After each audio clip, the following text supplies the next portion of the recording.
Introduction of neuroscience of learning and memory. It involves 5 points. Means attention getter, connect with audience, establish credibility, thesis statement, and preview main points. So these are basically 5 points which are involved in the introduction of this one. Attention getter, which means imagine unlocking the full potential of your brain, enhancing your ability to learn and remember like never before. Connect with audience means understanding your brain's function can transform your approach to learning, whether you are a student, professional, or lifelong learner. And the another one, establish credibility, which means as a neuroscience student and researcher that according to my opinion, I have devoted years to studying the complex mechanisms behind learning and memory, as we all have did our high school study, which also which involved various years that we have studied a lot, and which is involved in this one. And the another one is thesis statement, in which understanding the biology of learning and memory can develop better educational strategies and improve cognitive health of our system. And the another one is preview main points. We'll explore the neurological underpinnings of learning and memory and how the concepts can be applied to improve education and cognitive fulfillment of our health. And the another slide which involves is, so the another slide is neural plasticity, as it is shown in the parallel of the paragraph that the person's shadow, in which the brain system is shown. So, in this neural plasticity, the which means the neural plasticity refers to the brain's ability to change and adapt things more easily by after such as like observing them easily. We get to know about them, such as like new recipes such as Maggie, and so on. And the title is the brain's ability to learn, neural plasticity. And there are a few supporting points in its favor, like learning creates new connections between neurons. These connections strengthen with repetition and practice. For example, practicing a new skill leads to the formation of new synapses, and this process is essential for acquiring new knowledge and abilities, as it is important to learn something new, which also requires our more efforts as well as essentials such as like this. And the another slide which involves, so let's begin with the another slide, which is brain reasons in learning. And the title of this is brain, in which brain reasons are involved in learning. And there are some supporting points in its favor, which is hippocampus, prefrontal cortex, motor skills, emotional learning. And the in the first one, it is hippocampus, which is associated with declarative and episodic memory as well as recognition memory. And the another one is amygdala, which is involved in fear and fear memory, such as like we dreamt of something very bad dream, and we always get more feared after remembering this one. So this is also called emotional learning. And the another one is motor skills, relies on the motor cortex and cerebellum. And the another one is prefrontal cortex, involved in complex cognitive tasks. And the in the screen that the brain synapses, in which it is the picture of hippocampus, in which there are a small light and thin lines which are known as hippocampus. So the another slide is memory formation. Its title means memory formation processes, and its supporting points is encoding, critical factors, enhancement techniques, storage, short-term memory, long-term memory, and key factors. It involves so many points, in which encoding means transforming information into a memory, such as like we do codings, in which we always perform the codings according to the series wise. And it also as it compared to that, we always form our memories like that, transforming information like memories. And the another one is critical factors, which means attention and focus, means we give more attention and focus to something very specific, and we always remember that thing for a very long term.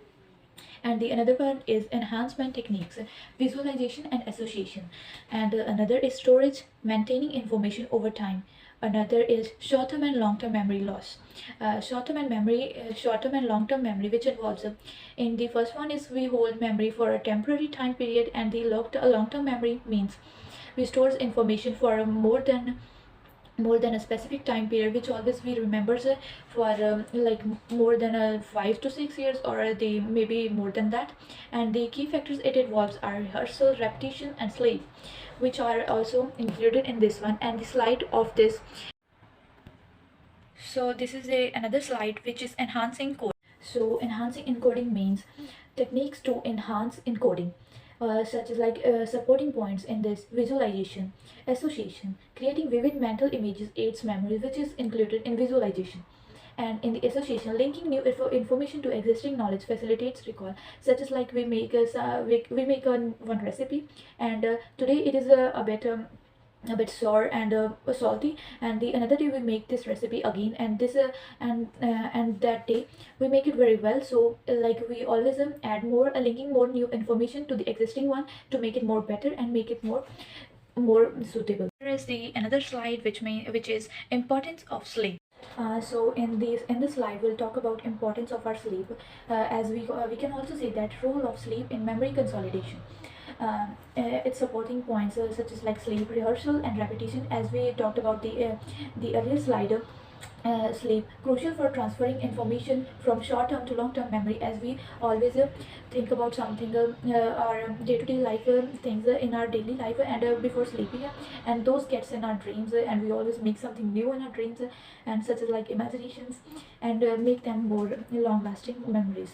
And the another one is repetition and rehearsal is essential for memory consolidation, as it is important for when we always try to remember our things, we always to talk about our dreams with each other, as we always got to learn them for a long time period, as it's shown in our psychology.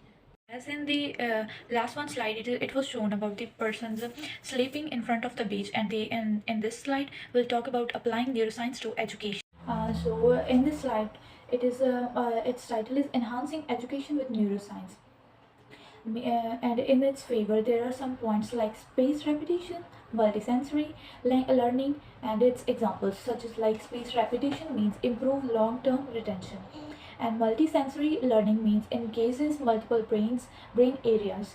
And in its example, using visual, auditory, and kinesthetic elements, active learning techniques, which means teaching others to solidify knowledge. And in this slide, it is shown that how to enhance education with neuroscience to make it more efficient in our. The slide is cognitive health, which involves various things such as like physical, mental, healthy, stress management, and so let's talk about cognitive health. It means the ability to clearly think, learn, and remember think more efficiently, and it is also an important component of performing everyday activities. Cognitive health is just one aspect of overall brain health, in which it is it it's the this one title is maintaining cognitive health, supporting points physical exercise. It also boosts our brain functions, and mental exercises, puzzles, reading keep the brain active, such as like we always do play puzzle games as well as and so on, which always makes our brain more fresh and active in and another one is healthy habits. Healthy diet and adequate sleep are vital for brain health, as it is also said that more approximately 4 or 5 or 6 hours sleep is very important for a healthy diet, as it also gives a very good impact on our health, as it also releases our stress.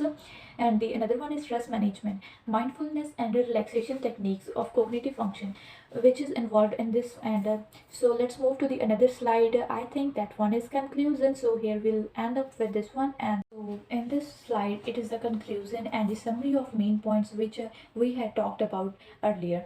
So it is neural mechanisms of learning, memory formation, and practical applications for enhancing education and cognitive health. There is also a restate thesis statement. Understanding the neuroscience of learning and memory can help us develop better educational strategies and improve cognitive health, as we have talked about this one earlier. So it also includes concluding remarks. By applying these principles, we can unlock our brain's full potential, leading to more effective learning and a healthier, more resilient mind.